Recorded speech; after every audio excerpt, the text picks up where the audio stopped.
Hi students, good morning. This is Manoj Prabhakar. இப்போ நம்ம வந்து micro test number 48 Indian economy. Guys, இப்போ Indian எக்கானமியை பற்றி பார்த்தீங்க அப்படின்னா சிலபஸ் பற்றின ஐடியா ஆல்ரெடி உங்களுக்கு இருக்கும். இப்போ அதில் ஃபஸ்ட் டாபிக் பார்த்தீங்கன்னா நேச்சர் ஆஃப் இந்தியன் எக்கானமி. இப்போ நேச்சர் ஆஃப் இந்தியன் எக்கானமியில் பார்த்தீங்க அப்படின்னா பேசிக்ஸாக நம்ம வந்து இந்தியன் எக்கானமி எப்படி இருக்கும், அதில் அக்ரிகல்ச்சரோட கான்ட்ரிபியூஷன் என்ன, இண்டஸ்ட்ரியோட கான்ட்ரிபியூஷன் என்ன, சர்வீஸ் செக்டரோட கான்ட்ரிபியூஷன் என்ன, நம்மளோட எம்ப்ளாய்மெண்ட் ஸ்ட்ரக்சர் எப்படி இருக்குது, புரியுதுங்களா? நமக்கு வந்து டிமோகிராஃபிக் டிவிடெண்ட், மக்கள் தொகை பகுப்புன்னு சொல்லுவாங்க. அதான் இந்தியாவோட பொருளாதாரத்தில் ஒரு முக்கியமான ஒரு கான்செப்ட். அது எப்படி இருக்குது, புரியுதுங்களா? நம்ம டெக்னாலஜி எப்படி யூட்டிலைஸ் பண்ணுறோம், நம்மளோட அவுட்புட்டில் இப்போ சர்வீஸ் செக்டர் அதிகமாக கான்ட்ரிபியூட் பண்ணிகிட்ருக்கு. அக்ரிகல்ச்சர் எக்கனாமிலேருந்து இண்டஸ்ட்ரியல் எக்கனாமியாக ட்ரான்ஸ்ஃபர் ஆகாமே நம்ம டைரெக்டாக என்ன பண்ணிட்டோம், சர்வீஸ் எக்கானமிக்கு ட்ரான்ஸ்ஃபர் ஆகிருக்கும். புரியுதுங்களா? இந்த மாதிரியான விஷயங்கள் பற்றி இந்தியன் எக்கானமியை பற்றின ஒரு பேசிக்ஸான நிறைய விஷயங்கள், ப்ளஸ் நேஷ்னல் இன்கம்னா என்ன, ஒரு கண்ட்ரி முன்னேறுதா இல்லையாங்கிறத நீங்கள் வந்து மெஷர் பண்ணுறதுக்கு ஜிடிபி, ஜிஎன்பி போன்ற குறியீடுகள், ஒரு மெஷர்மெண்ட்ஸ் நமக்கு தேவைப்படுது.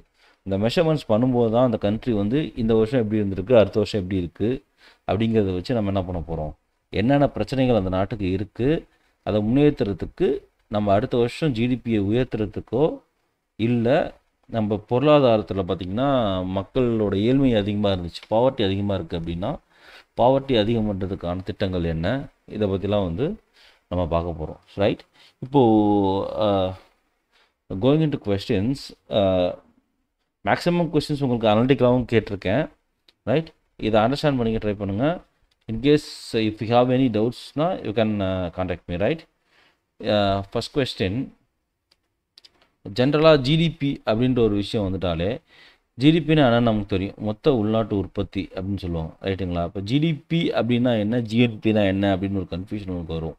இப்போது ஜிடிபின்னா என்னன்னு கேட்டிங்க அப்படின்னா, ஜிடிபி வந்து பார்த்திங்க அப்படின்னா நம்ம நாட்டுக்குள்ளார இருக்கக்கூடிய ப்ரொடியூஸ் பண்ணியிருக்கக்கூடிய குட்ஸ் அண்ட் சர்வீசஸோட வேல்யூ தான் கால்குலேட் பண்ணுவோம். புரியுதுங்களா?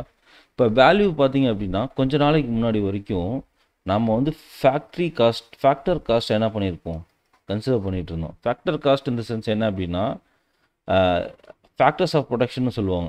For example land, labour, capital, entrepreneur. Right? இவங்க எல்லாத்துக்கும் தேவையான, லேண்டுக்கு தேவையான ரெண்ட்டு, லேபருக்கு தேவையான வேஜ், கேபிட்டலுக்கான இன்ட்ரெஸ்ட், ஆண்டர்ப்ரனருக்கான ப்ராஃபிட், இது எல்லாத்தையும் சேர்த்து தான் நமக்கு பொருளோட காஸ்ட், அதாவது செலவு என்னன்னு தெரியும். புரியுதுங்களா? அந்த செலவு வந்து அப்படியே வந்து ப்ரைஸாக ரிஃப்ளெக்ட் ஆக போகிறதில்ல. நான் உங்களுக்கு ஆல்ரெடி சொல்லியிருக்கேன். காஸ்ட்டுங்கிறது ஒரு பொருளை உருவாக்குறதுக்கான செலவீனம். அந்த செலவீனத்திலிருந்து வெளியில் மார்க்கெட்டுக்கு வரும்போது அரசாங்கம் என்னத்தை ஆட் பண்ணுன்னா, இன்டைரக்ட் டேக்ஸ் நிறைய போடும். அதே போல் அரசாங்கம் ஒரு சில சப்சிடிஸ்கள், புரியுதுங்களா, இல்லை ட்ரான்ஸ்ஃபர் பேமெண்ட்ஸ்னு கூட சொல்லலாம், ஒரு சில சப்சிடிஸை வந்து என்ன பண்ணும், மக்களுக்கு தரும். இதெல்லாம் கழிச்சா தான் நமக்கு கடைசியாக வர்றது தான் மார்க்கெட் ப்ரைஸ்ன்னு சொல்லுவாங்க. புரியுதுங்களா?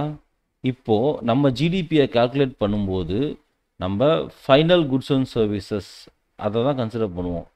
ஃபைனல் குட்ஸ் அண்ட் சர்வீஸ்னால் என்ன அப்படின்னா, இப்போது ஸ்டீல் ஷீட் மாதிரி இருக்குன்னா அது இன்டர்மீடியட் குட்டு. புரியுதுங்களா? ஒரு வீட்டு இருக்குது அப்படின்னா அந்த வீட்டு வந்து ஒரு பிரெட் மேக்கிங் கம்பெனி இருக்குது, ஒரு இண்டஸ்ட்ரி இருக்குது அப்படின்னா அதுக்கு வந்து வீட்டு ஒரு இன்டர்மீடியட் குட். புரியுதுங்களா? அப்போது இன்டர்மீடியட் குட்டையும் நம்ம ஆட் பண்ணோம் அப்படின்னா வீட்டுலேயும் அதோட வேல்யூ ஆட் ஆகிடும், ப்ளஸ் ப்ரெட்லேயும் வீட்டோட வேல்யூ ஆட் ஆகிடும். அப்போ டபுள் கவுண்டிங் ஆகி போயிடும். புரியுதுங்களா? ஸோ ரிகார்டிங் ஜிடிபி, ஃபைனல் அப்படிங்கிற வார்த்தை ரொம்ப முக்கியமான வார்த்தை. புரியுதுங்களா? இதுக்கு முன்னாடி வரைக்கும் நம்ம ஃபேக்டர் காஸ்ட்டில் பண்ணிகிட்டு இருந்தோம். இப்போது வந்து பார்த்தீங்க அப்படின்னா ஜிடிபி அட் மார்க்கெட் வேல்யூவில் என்ன பண்ணுறோம், ஜிடிபி கால்குலேட் பண்ணிகிட்ருக்கோம். அது வந்து இன்டர்நேஷ்னல் ப்ராக்டிசஸ்னால நம்ம என்ன பண்ணியிருக்கோம், இந்த மெத்தடுக்கு சேஞ்ச் ஆகிருக்கும். ரைட்? அப்போது first one is right, second option is wrong. So the answer for first one is a. Right? அதே மாதிரி தமிழில் நான் உங்களுக்கு ஆல்ரெடி சொல்லியிருப்பேன், இந்த ஃபைனலுங்கிறது இறுதிநிலை பண்டங்கள் மற்றும் பணிகள். புரியுதுங்களா? அது எதோட மதிப்பில், அங்காடி மதிப்பில், எதன் மதிப்பில் கிடையாது, காரணி செலவு அந்த மதிப்பின் கிடையாது. புரியுதுங்களா? காரணி இந்த சென்ஸ் ஃபேக்டர். ரைட்? அடுத்து செகண்ட் கொஸ்டின்ஸில் நம்ம என்ன பார்க்க போகிறோம் அப்படின்னா, ஒரு ஜிடிபி, ஒரு கண்ட்ரியோட ஜிடிபிக்கும் அந்த மக்களுக்கு இருக்கிற ஹெல்த்துக்கும் நேரடாக சம்மந்தம் இருக்கான்னு கேட்டால் கிடையாது. இப்போது ஃபார் எக்ஸாம்பிள் ஒரு கண்ட்ரி ஜிடிபி வந்து அமெரிக்காவில் நல்லா அதிகமாக இருக்குன்றதுக்காக சரிங்களா, அந்த கண்ட்ரியில் இருக்கவங்களாம் எந்த நோயும் இல்லை, எல்லாம் ஹெல்த்தியாக இருக்காங்கன்னு எக்ஸாக்டாக சொல்லிட முடியாது. ரைட்? இப்போது இன்கேஸ் சொல்லலாம் இப்படி, ஒரு ஜிடிபி அதிகமாக இருக்கக்கூடிய ஒரு கண்ட்ரிக்கு கொஞ்சம் ஹெல்த்து கொஞ்சம் ரிஃப்ளெக்ட் ஆகிறதுக்கு வாய்ப்பு இருக்குது. ஆனால் இது ரெண்டுக்கும் டைரெக்டான லிங்க் இருக்கா அப்படின்னு கேட்டால் கிடையாது. புரியுதா ஸ்டூடெண்ட்ஸ்? இப்போது ஃபார் எக்ஸாம்பிள் ரொம்ப அதிகமாக நேஷ்னல் இன்கம் இருக்கக்கூடிய கண்ட்ரீஸ்க்குள்ள ஹெல்த் ரொம்ப டிட்டீரியேட் ஆன வரலாறு இருக்குது. புரியுதுங்களா? இப்போ அதனால தான் நம்ம என்ன பண்ணுறாங்க, இப்போ ஜிடிபியை தாண்டி ஜிஎன்ஹெச் அப்படிங்கிற மாதிரி இப்போ அதிக ஜிடிபி இருக்க கண்ட்ரியில் வந்து பார்த்திங்கன்னா டிப்ரெஷன், ஆங்ஸைட்டி போன்ற அப்புறம் மென்டல் அண்ட் சைக்காலஜிக்கல் டிஸார்டர்ஸ் ரொம்ப அதிகமாக இருக்குது. அதனால் ஹெல்த்துக்கு டைரக்ட் லிங்க் கிடையாது. GDP measures only quantity and not actually the typing error. GDP measures only quality and not quantity அப்படின்னு கொடுத்துருக்கேன். புரியுதுங்களா? ஆக்சுவலி என்னன்னு கேட்டிங்க அப்படின்னா ஜிடிபி எப்போவுமே குவான்டிட்டியை தாங்க மெஷர் பண்ணும். 100 குட்ஸ் ப்ரொடியூஸ் ஆகிருக்கு, 100 குட்ஸோட விலை 50 ரூபா இல்லை 100 ரூபான்னு வச்சுக்கோங்களேன். அப்போ ஜிடிபி வந்து 10,000 இருக்குது அப்படின்னா அப்போது 10,000ங்கிறது இதோட 100 ப்ராடக்ட்ஸோடது டோட்டலாக பார்க்கும்போது ஜிடிபிங்கிறது அதோட குவான்டிட்டியை தான் மெஷர் பண்ணும். என்ன குவான்டிட்டி இருக்கோ அந்த குவான்டிட்டியோட இதுதான். ஃபார் எக்ஸாம்பிள் அவங்களுக்கு ஆல்ரெடி சொல்லியிருக்கேன், ஜெர்மன் ஒரு கண்ட்ரி இருக்குது, சைனான்னு ஒரு கண்ட்ரி இருக்குது. ஜெர்மனில் வந்து பார்த்திங்க அப்படின்னா 10 ப்ராடக்ட்ஸ் தான் ப்ரொடியூஸ் பண்ணுறாங்க, 10 ப்ராடக்டோட விலை 1000. சைனாவில் 100 ப்ராடக்ட் தான் ப்ரொடியூஸ் பண்ணுறாங்க, அதோட விலை 100. அப்போது இதோட விலை ஜிடிபியும் சேம், ரெண்டோட ஜிடிபியும் சேம் தான். ஆனால் சைனாவில் ப்ரொடியூஸ் பண்ணியிருக்க 100 ப்ராடக்டோட குவாலிட்டி வந்து என்னங்கிறது நமக்கு இதை வச்சு தெரியாது. ஏன்னா இதுவும் 10,000 தான், ஜெர்மனியும் 10,000 தான். ஆனால் ஜெர்மனி 10 ப்ராடக்ட்லேயே அந்த குவாலிட்டியை கொடுத்துடுது, வேறஸ் 100 ப்ராடக்டில் தான் சைனா வந்து என்ன பண்ணுது, அந்த ப்ராடக்டை கொடுக்க முடியல. அப்போது ஜிடிபிங்கிற வேல்யூவை வச்சு நம்ம வந்து என்ன பண்ண முடியாது, குவாலிட்டியை வந்து தெரிஞ்சுக்க முடியாது. பட் என்ன பண்ணிக்கணும், குவான்டிட்டி. ஆக்சுவலாக இந்த இடத்துல நான் குவாலிட்டின்னு கொடுத்துருந்தேன். ரைட்? ஒரு typing error. GDP measures quantity correct and not quality. Right? இப்போ செகண்ட் ஸ்டேட்மெண்ட் தான் ரைட். அடுத்து who introduced the concept of human development index? இந்த பாகிஸ்தானி எக்கனாமிஸ்ட் மஹ்பூப் உல் ஹக். ரைட்? அடுத்து இன் தியரி. அடுத்த கொஸ்டின் பார்த்தீங்க அப்படின்னா உங்களுக்கு நான் ஏற்கனவே சொல்லியிருப்பேன். ரைட்? இப்போது வந்து ஒரு 2 செக்டர் எக்கனாமி எடுத்துக்கங்க. ஒரு ஹவுஸ் ஹோல்டு இருக்குது, ஒரு வீட்டில் இருக்காங்க, ஒரு ப்ரைவேட் என்டர்பிரைஸ் இருக்குது. ரைட்? ஒரு ப்ரைவேட்டும் இதுக்கு இடையில பார்த்தீங்க அப்படின்னா டிரான்சாக்ஷன் நடந்துகிட்ருக்கும். இப்போ ஹவுஸ் ஹோல்டில் வந்து நம்ம என்னத்தை கொடுப்பாங்க, ஹவுஸ் ஹோல்டில் வந்து லேண்ட், லேபர், அந்த ஃபேக்டர்ஸை கொடுப்பாங்க. அந்த ஃபேக்டர்ஸுக்கு இவங்க என்ன பண்ணுவாங்க, அதுக்கு தகுந்த கூலியை கொடுப்பாங்க. புரியுதுங்களா? என்னென்ன ஃபேக்டர்ஸ் கொடுக்குறாங்க, ஆண்டர்ப்ரனருக்கு நம்ம என்னென்னு பார்த்தோம், லேண்டுக்கு வந்து ரெண்ட்டு, வேஜஸ் எதுக்கு, கூலிக்காக. அடுத்து இன்ட்ரெஸ்ட், ப்ராஃபிட், ஆர்டபிள்யூஐபி ரிட்டர்ன் வருது. இந்த மெத்தடில் கால்குலேட் பண்ணால் இன்கம் மெத்தட்னு சொல்லுவாங்க. புரியுதுங்களா? அடுத்து இவங்க வந்து என்ன பண்ணுவாங்க, ப்ராடக்ட்ஸை இவங்களுக்கு தருவாங்க, குட்ஸ் அண்ட் சர்வீசஸை. எவ்வளோ குட்ஸ் அண்ட் சர்வீசஸை ப்ரொடியூஸ் பண்ணுறாங்கன்னு மெஷர் பண்ணுறது product method or value added method. அதுக்கு இவங்க செலவு பண்ணியிருப்பாங்க பார்த்தீங்க ரிட்டர்னு, அதுக்கு பேர் எவ்வளோ செலவு பண்ணாங்களோ அது கண்டுபிடிக்கிறதுக்கு, அதை வச்சு கண்டுபிடிச்சா அதுக்கு பேர் எக்ஸ்பெண்டிச்சர் மெத்தட். அப்போது எக்ஸ்பெண்டிச்சர் மெத்தட்னா என்னன்னு தெரியும், இன்கம் மெத்தட்னா என்னன்னு தெரியும். அன்லெஸ் அன்டில் சரிங்களா, இந்த எக்கானமியில் பிளாக் மணி அந்த மாதிரி பல விஷயங்கள் இருக்கிறதுனால இந்த எக்ஸாக்டாக எல்லா மெத்தட்லேயும் நம்ம என்ன பண்ண முடியாது. இப்போ ஃபார் எக்ஸாம்பிள் அவங்க சம்பளமாக பார்த்தீங்க அப்படின்னா ஃபார் எக்ஸாம்பிள் ஒரு பர்சன் ஏன்னு வச்சுக்கோங்களேன். அந்த ஏன்ற பர்சன் வேஜாக 10,000 ருபீஸ் வாங்கியிருக்காரு. ஆனால் 10,000 ருபீஸில் வந்து ஒரு வீடு வாங்குறாங்க, ஒரு ஃபார் எக்ஸாம்பிள் ஏதோ ஒரு பொருள் வாங்குறாங்க. அந்த பொருளில் வந்து பார்த்திங்கன்னா 100 ரூபா மதிப்புள்ள பொருளை, புரியுதுங்களா, அவங்க 50 ரூபான்னு வாங்கிட்டு மீதி 50 ரூபாய்க்கு டேக்ஸ் கட்டாமல் விட்டாங்க அப்படின்னா எக்ஸ்பெண்டிச்சர் அப்ரோச்சில் நமக்கு 50 தான் நமக்கு தெரியும். புரியுதுங்களா?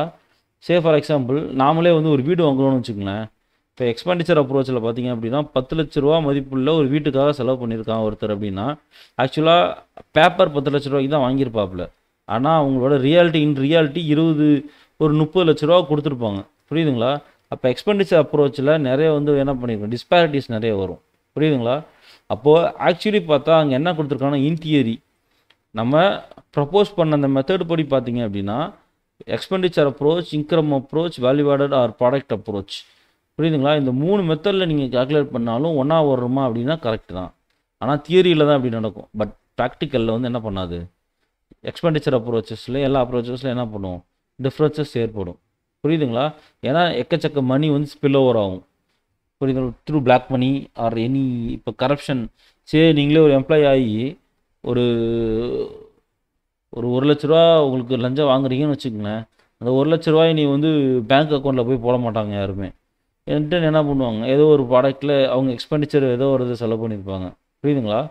அப்போது நீங்கள் கரப்ட் ஆகி ஒரு பணம் வாங்குறீங்க அப்படின்னா அந்த இது வந்து என்ன பண்ணாது, அதோட எக்ஸ்பெண்டிச்சர் வந்து எக்ஸாக்டாக எதில் ரிப்ளை ஆகாது, எக்ஸ்பெண்டிச்சர் அப்ரோச்சில் காட்டியிருக்க முடியாது. அதனால் எக்கச்சக்க டிஸ்பாரிட்டிஸ் ஏற்படும். In practical all the 3 approaches are not same, but in theory மூணுமே கரெக்ட், ரைட்? அடுத்து second option, in the sum of value added by all the intermediate goods use in the production gives the total value of final goods produced in the economy. Correct. இதான் value added மெத்தடோட definition. Value added மெத்தடுங்கிறது என்ன அப்படின்னா, டேரெக்டாக ஒரு method வந்து பார்த்தீங்கன்னா, இப்போ வீட் அப்படின்னு வச்சுங்கன்னா, ஒரு அக்ரிகல்ச்சர் இண்டஸ்ட்ரியில் வந்து ஒரு ப்ரெட்டை வந்து ஒரு ஏதோ ஒரு ஃபேமஸான கடையில் வச்சு ஒரு ப்ரெட் விற்கிறாங்கன்னு வச்சுக்கோங்களேன். அந்த ப்ரெட்டில் வந்து பார்த்தீங்க அப்படின்னா 10 ரூபா வந்து வீட்டு அப்படின்னா அக்ரிகல்ச்சர் இண்டஸ்ட்ரியோட வேல்யூ ஆடட் 10. புரியுதுங்களா? ப்ளஸ் அதை ப்ரொடியூஸ் பண்ணுற ஒரு ஒரு ஒரு ஃபேம் இருக்குன்னு வச்சுக்கோங்களேன். அது வந்து 30 ரூபா வேல்யூ ஆட் பண்ணி அந்த 40 ரூபா மதிப்புள்ள பொருளை யாருக்கு கொடுக்குறாங்கன்னா ஒரு கடைக்கு தராங்க. சொல்கிறது புரியுதுங்களா?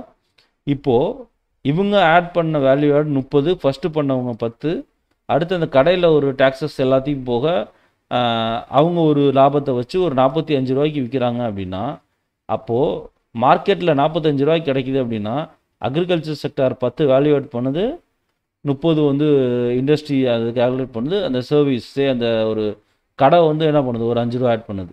சொல்கிறது புரியுதுங்களா? அப்போ டோட்டலாக sum of all value added by intermediate goods used in the, இது எல்லாத்தையுமே 10ங்கிற வீட்டுங்கிற இன்டர்மீடியட் குட்டு, ப்ரெட்டுங்கிற அந்த ஒரு இது எல்லாத்தையுமே சேர்ந்தது தான் என்ன பண்ணுது, ஃபைனல் வேல்யூ. புரியுதுங்களா? அப்போது second one is right. It is a definition of value added method. Okay guys, இதில் 2 ஆப்ஷனும் கரெக்டு தான், தமிழ்லேயும் அதே தான், right? Concept of GDP was first developed by Simon Kuznets, right? இது வந்து ஒரு fact based question. Wholesale price index is released by Ministry of Commerce and Industry. இப்போது ஒரு இன்ஃப்ளேஷனை பற்றி நம்ம தெரிஞ்சுக்கிறதுக்காக ஹோல்சேல் ப்ரைஸ் இண்டெக்ஸ் அப்படிங்கிறது ஒரு மொத்தமாக வாங்கின ஒரு சந்தையில் வந்து என்ன விலை, புரியுதுங்களா? மொத்த விற்பனை விலை, அதை தான் வந்து WPI. இதை வந்து வர்த்தகம் மற்றும் தொழில்துறை வந்து ரிலீஸ் பண்ணுறாங்க. அடுத்து சிபிஐன்னு ஒன்று இருக்குது, கன்சியூமர் ப்ரைஸ் இண்டெக்ஸ். அதில் வந்து ரூரல் பீப்புள்ஸுக்கு தனி கன்சியூமிங் பேட்டர்ன் இருக்கும், அர்பனுக்கு ஒரு கன்சியூமிங் பேட்டர்ன் இருக்கும். இதெல்லாம் யார் ரிலீஸ் பண்ணுறாங்கன்னு நீங்கள் பார்த்துட்டு வாங்க. ஃபியூச்சர் டெஸ்ட் ஆர் ஃபியூச்சர் கிளாஸஸில் உங்களுக்கு அதுக்கான ஆன்சர் சொல்கிறேன். அடுத்து இண்டெக்ஸ் ஆஃப் இண்டஸ்ட்ரியல் ப்ரொடக்ஷன் அப்படின்னு சொல்லுவாங்க, புரியுதுங்களா? அதை வந்து ரிலீஸ் பண்ணுறது யார், ரைட்? சென்ட்ரல் ஸ்டாட்டிஸ்டிக்கல் ஆஃபீஸ்னு ஒன்று இருக்குது, அவங்களோட வேலை என்ன, இதை பற்றிலாம் நீங்கள் என்ன பண்ணணும், தெரிஞ்சுக்கணும், ரைட்?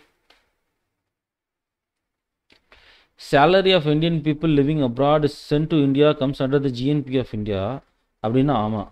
ஏன்னா ஜிடிபிங்கிறது இந்திய எல்லைகளுக்குள்ளார ப்ரொடியூஸ் பண்ணியிருக்க ப்ராடக்ட். அது ஹுண்டாய்ங்கிற ஒரு ஃபாரின் கம்பெனி ப்ரொடியூஸ் பண்ணியிருந்தாலும் பரவாயில்ல, அவங்க வந்து இந்தியாங்கிற ஜாமெட்ரிக் பவுண்டரி டொமஸ்டிக் ஏரியாக்குள்ளார ப்ரொடியூஸ் பண்ணியிருந்ததுனால அது வந்து கம்ஸ் அண்டர் ஜிடிபி. வேறஸ் அந்த ஹுண்டாயோட ஓனர் அதோட ப்ராஃபிட்டை வெளியே எடுத்துகிட்டு போயிடுறாரு அப்படின்னா அது வந்து it does not belongs to GNB, right? இதுவே ஒரு சே ஃபார் எக்ஸாம்பிள் ரத்தன் டாட்டான்னு வச்சுக்கலாம். டாட்டா வந்து இப்போ ஜாகுவாரோட ஓனர், அது யூஎஸில் வந்து ஒரு கம்பெனிலேருந்து ஜாகுவாரில் விற்கிறாங்க. அதை விற்று அதில் வந்து வர ப்ராஃபிட்டை அங்கேருந்து நேராக எங்கே கொண்டு வர்றாரு, இந்தியாவுக்கு கொண்டு வராரு அப்படின்னா அது இந்தியனான டாட்டாவோட சேல்ரி இல்லை ஒரு ப்ராஃபிட் ஏதோ ஒன்று வச்சுக்கலாம். அது வந்து இந்தியன் சிட்டிசனுக்கு வெளிநாட்டிலேருந்து இந்தியாவுக்கு வருது அப்படின்னா அது இந்தியாவோட ஜிடிபியில் ஆட் ஆகும் அப்படிவான்னு கேட்டிங்கன்னா ஆமாம். Salary of Indian citizen working in to first option வந்து வெளியில் அப்ராடில் வேலை செய்கிற இந்தியனோட இது ஜிஎன்பியில் ஆட் ஆகும். வெளிநாட்டில் வேலை செய்கிற இந்தியனோட இன்கம்மே ஜிஎன்பியில் ஆட் ஆகுது அப்படின்னா இந்தியாவில் ஒர்க் ஆகிறவங்களுக்கும் என்ன பண்ணும், ஆட் ஆக தான் செய்யும், ரைட்? ரெண்டுமே சேம் தான். ஜிஎன்பிங்கிறது இந்தியன் நேஷ்னல், இந்தியாவுக்குள்ளேயோ வெளிநாட்டிலையோ, ஆனால் அவர் என்னவாக இருக்கணும் அப்படின்னா இந்தியன் சிட்டிசனோட ஏர்னிங்காக இருக்கணும். ரைட்? இப்போ ரெண்டுமே கரெக்ட். இது ஜஸ்ட் உங்களோட அண்டர்ஸ்டாண்டிங் கொஞ்சம் டீப்பன் பண்ணுறதுக்காக இந்த மாதிரியான கொஸ்டின்ஸ் கேட்கப்படுது. ரைட்? அடுத்து national income is the measure of. இதில் வந்து பார்த்தீங்க அப்படின்னா இப்போ நேஷ்னல் இன்கம்னா என்ன அப்படின்னு கேட்குறாங்க. இப்போ டோட்டல் வேல்யூ ஆஃப் மணியான்னு கேட்டால் கிடையாது, நம்ம மணியை மெஷர் பண்ணல. அதில் capital goods or produce goods, அதாவது மூலதன பொருட்களை மட்டுமே நம்ம கால்குலேட் பண்ண முடியாது, கன்சியூமர் குட்ஸை மட்டுமே கால்குலேட் பண்ண முடியாது, மொத்தம் எல்லாத்தையுமே தான் என்ன பண்ணுவோம், கால்குலேட் பண்ணுவோம். அதனால் total value of all goods and services, அதுதான் என்னது ஆன்சர். அடுத்து sex ratio of India in, இது ஒரு ஃபேக்ட் பேஸ்ட் கொஸ்டின். நீங்கள் வந்து இப்போ அடுத்த சென்சஸ் எடுக்க வேண்டிய டைமு இப்போ கோவிட்னால கொஞ்சம் தள்ளி இருக்குன்னு நினைக்கிறேன். அது வரைக்கும் நமக்கு ஆத்தன்டிக் ரிப்போர்ட் வந்து 2011 சென்சஸ் தான். எனக்கு பொறுத்த வரைக்கும் இந்த சென்சஸில் வந்து இதுக்கு மேலே கொஷின் இந்த சென்சஸ்லேருந்து கேட்க முடியாது. ப்ராப்ளி இந்த வருஷமாக கடைசி வருஷங்கிறதுனால 2011 சென்சஸ்லேருந்து கொஷின் இருக்க வாய்ப்பு இருக்குன்னு எனக்கு தோணுது. Scientific study of characteristics of population demography. Actually இது தமிழில் பார்த்தீங்கனாலே வந்து தெரிஞ்சு மக்கள் தொகையியல்னு சொல்லி வந்துடும். ரைட்? Answer is demography. அதனால தான் நான் உங்களுக்கு ஒரு வார்த்தையை பற்றி அடிக்கடி நான் வந்து நிறைய கிளாஸஸில் நான் மென்ஷன் பண்ணுறது உண்டு. டிமோகிராஃபிக் டிவிடெண்ட், மக்கள் தொகை பகுப்புன்ட்டு. இப்போது ஒரு நாட்டில் உழைக்கும் மக்கள் அதிகமாக இருக்கும்போது அவங்க நாட்டுக்கு தரக்கூடிய பங்கு, அதாவது உழைப்பின் மூலமாக தர பங்கு அதிகமாக இருக்கும்.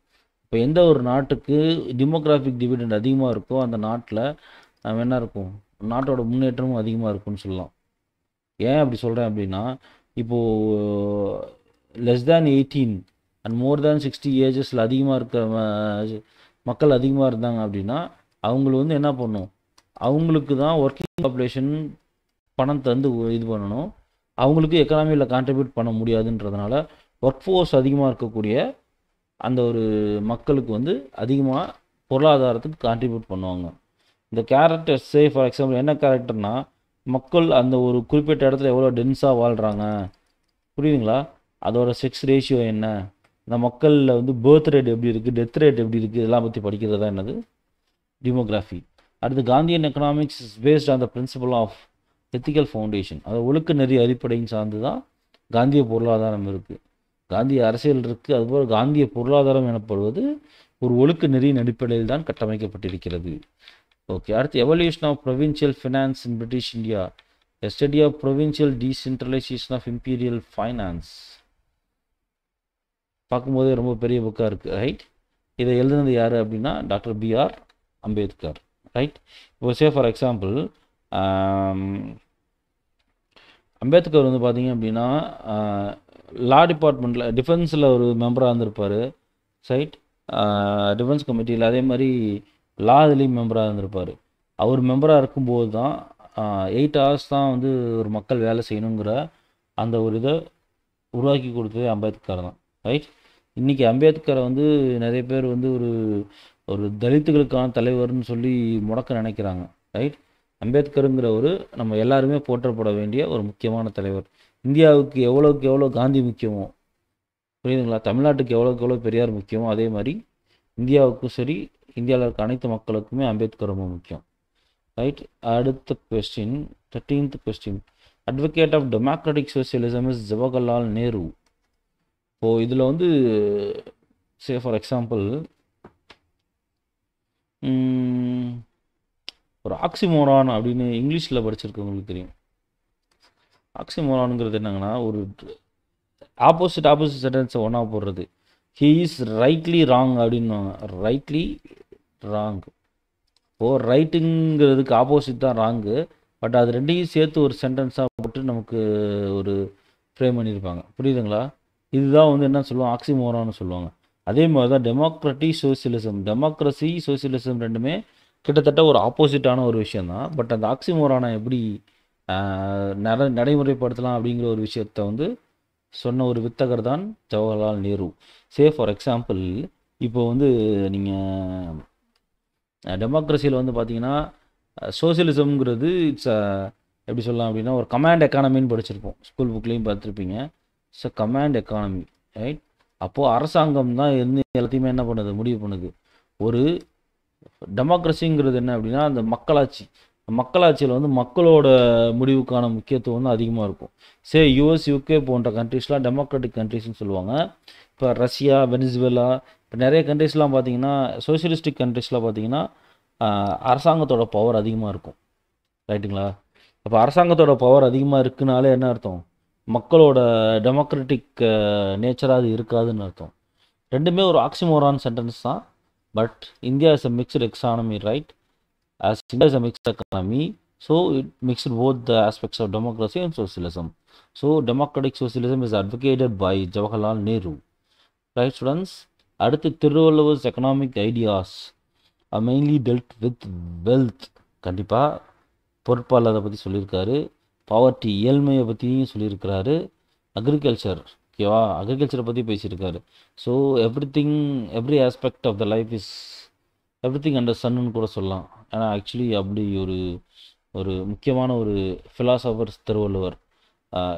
என்னோடய ஸ்கூல்லேயும் சரி, ஒரு ஒரு என்னோடய ஸ்டாஃப் ஒருத்தர் சொல்லுவார், இந்த தமிழ்நாட்டிலேயே சுயமாக சிந்திச்சது 2 பேர் தான். ஒன்று திருவள்ளுவர், இன்னொன்று பெரியார். புரியுதுங்களா? இதை பற்றி இந்த மாதிரி எனக்கு என்னோடய ஸ்டாஃப் சொல்லுவார். ஓகே கைஸ், அடுத்து 15th one. Who introduced the National Development Council in India? NDC, Planning Commission, இது எல்லாமே related to Jawaharlal Nehru. Density of population. Demographically speaking, டென்சிட்டிங்கிறது மக்கள் தொகையை பற்றி படிக்கிறோன்னு நமக்கு தெரியும், ரைட்?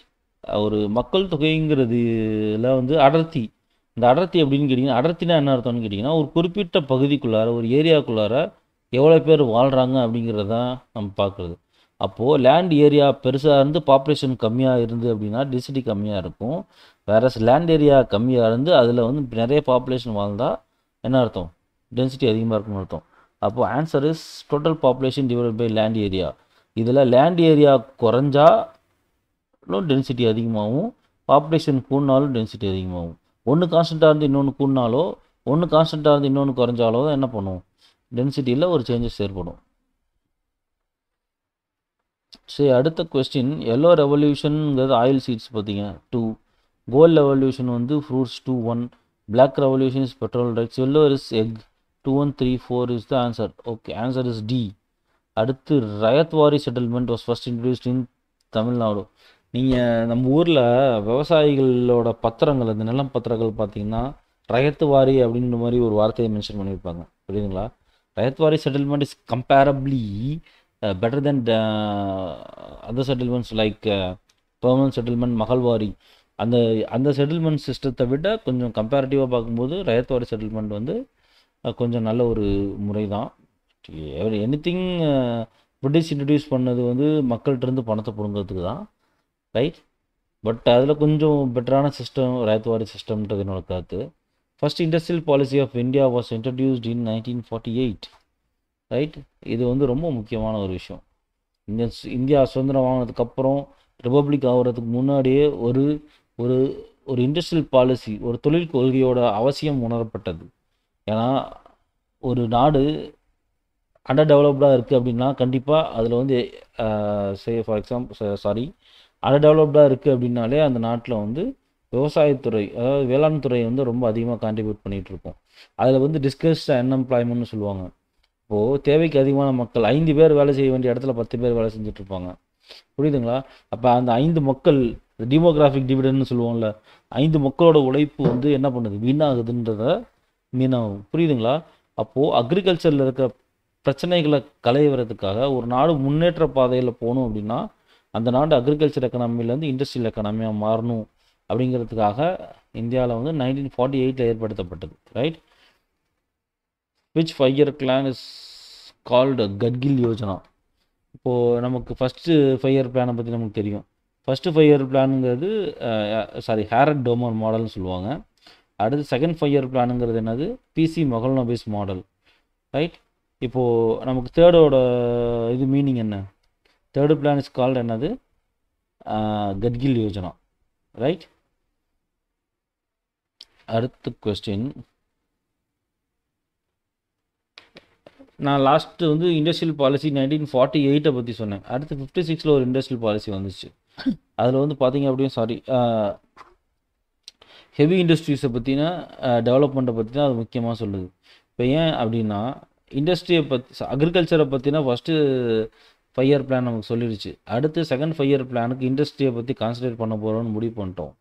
அப்போ பிசி மெஹ்லூல் நபீஸ் இதை நான் வந்து Delhi school of thought versus Calcutta school of thought அப்படின்ட்டு இருக்கு.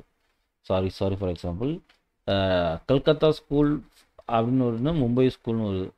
இப்போ கல்கத்தா ஸ்கூலில் தான் பிசி மெஹ்லூல் நபீஸ் வராங்க. இவங்க என்ன சொல்கிறாங்கன்னா பெரிய தொழிற்சாலைகளை உருவாக்கி பெரிய தொழிற்சாலையிலேருந்து என்ன பண்ணணும் அது என்ன பண்ணணும்னு கேட்டிங்க அப்படின்னா பெரிய தொழிற்சாலைகள் உருவானா கேபிட்டல் குட்ஸ் அதிகமாக இருக்கும்.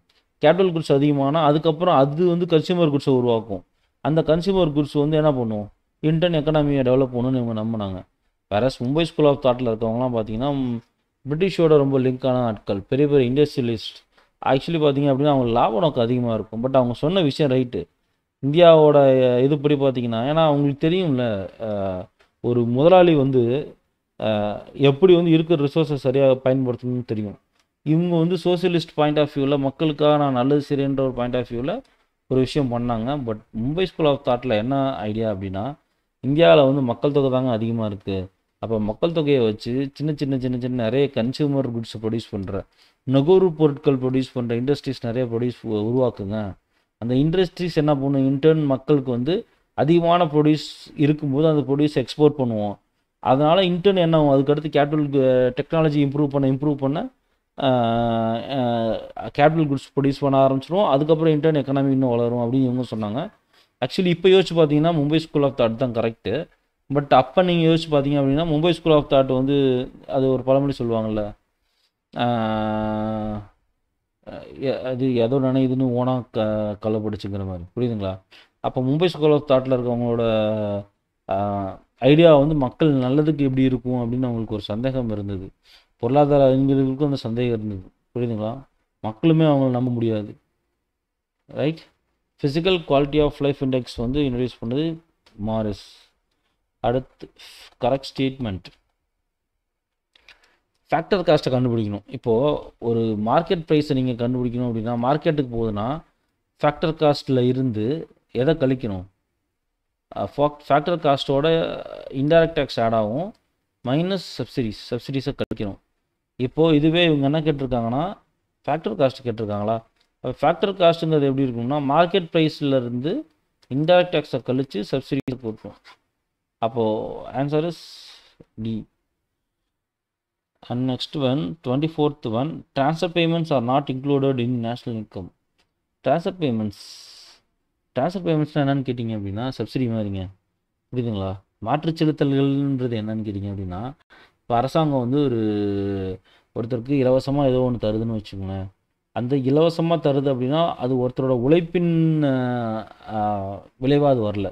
மக்கள் வந்து இலவசமாக அது தந்துருக்குன்னு வச்சுக்கோங்களேன். இப்போ சப்சிடிங்க அப்படிங்கிறது பார்த்திங்க அப்படின்னா ஒரு பொருளுக்கான சப்சிடிங்கிறது அந்த நேஷ்னல் இன்கமில் என்ன பண்ணப்படாது ஆட் பண்ணப்படாது. All informal activities are left out of national income அப்படின்னா இதுவும் எக்ஸாக்டாக கிடையாது. இப்போது ஒரு சில ஸ்டேட்மெண்ட்ஸ்லாம் பார்த்திங்கன்னா இன்ஃபார்மல் ஆக்டிவிட்டீஸ் வந்து சுத்தமாக இதில் வந்து லெஃப்ட் அவுட் ஆகுதுன்ற மாதிரி சொல்லியிருப்பாங்க. பட் நீங்கள் யோசிச்சு பார்த்தீங்கன்னா இன்ஃபார்மல் ஆக்டிவிட்டீஸில் அக்ரிகல்ச்சருங்கிறது இன்ஃபார்மல் ஆக்டிவிட்டி தான். அது என்ன பண்ணுது எக்கனாமியில் ஆடாக தான் செய்யுது. ரைட். இது வந்து ஒரு ட்ரிக்கியான கொஸ்டின். இதை நீங்கள் 2 வகையாகவும் ஆன்சர் பண்ணலாம். பட் ஆக்சுவலி பார்த்தீங்க அப்படின்னா நியாயப்படி பார்த்தீங்க அப்படின்னா இது ரெண்டுமே என்ன பண்ணாது ஆட் பண்ணப்படாது. இப்போ இன்ஃபார்மல் ஆக்டிவிட்டீஸ் என்ன பண்ணாது நேஷ்னல் இன்கமில் ஆட் பண்ணியிருக்க மாட்டாங்க. புரியுதுங்களா. ஆட் பண்ணியிருக்க மாட்டாங்கன்றதான் அந்த ஸ்டேட்மெண்ட். ரைட். ஆனால் நீங்கள் ரியல் டைமில் கன்சிடர் பண்ணிங்க அப்படின்னா அக்ரிகல்ச்சர்லேருந்து நிறைய இன்ஃபார்மல் ஆக்டிவிட்டீஸோட கான்ட்ரிபியூஷன் இருக்கும். Actually correct answer is both are wrong. Right. Sorry transfer payments are not included in national இன்கம்ங்கிறது ரைட். ஏன் ரைட்டு அப்படின்னா அது சப்சிடிஸ்ன்றதுனால அது இன்கமில் ஆட் பண்ணியிருக்க மாட்டாங்க. ஆட் பண்ணுவாங்கன்னு கொடுத்துருந்தா ராங். இப்போ first one right. All informal activities are left out of national இன்கம்னா தப்பு. Right. Answer is one only. And இதில் ஒரு சின்ன ஒரு பிரச்சனை இருக்க தான் செய்யுது. நீங்கள் யோசிச்சு பார்த்தீங்க அப்படின்னா இன்ஃபார்மல் ஆக்டிவிட்டினா அவங்க ரெஜிஸ்டர் பண்ணியிருக்க மாட்டாங்க. சரி அவங்க பூக்கடை அந்த மாதிரி இருக்குது. பூக்கடையில் வந்து ஒரு ஆயா வந்து ஒரு சம்பாதிக்கிற பணம் எல்லாம் எக்கனாமிலையோ ஜிடிபியிலையோ என்ன பண்ணாது, நேஷ்னல் இன்கம்லாம் வரப்போகிறது கிடையாது. ஆனால் அக்ரிகல்ச்சரில் ஒரு பொருள் இருக்குது அப்படின்னா அந்த பொருளோட விலை வந்து நம்ம எக்கனாமியில் 18% 17% கான்ட்ரிபியூட் பண்ணுது அப்படின்றாங்க. அப்படின்னா அக்ரிகல்ச்சர் இண்டஸ்ட்ரிங்கிறது எப்போவுமே அது இன்ஃபார்மல் தான். அப்போ எனிவேஸ் அது என்ன பண்ணுது, நேஷ்னல் இன்கமில் ஆட் ஆகுதுங்க, ரைட்? அப்போ அந்த second statement correct. Transfer payments include பண்ணுறது இல்லை அப்படின்னா ஆமாம் இன்க்ளூட் பண்ணுறது இல்லை. அப்போது ஆன்சர் இஸ் 1 only. அடுத்து largest proportion of national income comes from, answer is private sector தான், ரைட்? ஓகே கைஸ், இப்போது ஃபஸ்ட் டெஸ்ட்டோட டிஸ்கஷன் முடிஞ்சு. இன்கேஸ் உங்களுக்கு எது டவுட் இருந்துச்சு அப்படின்னா you can ask me, right?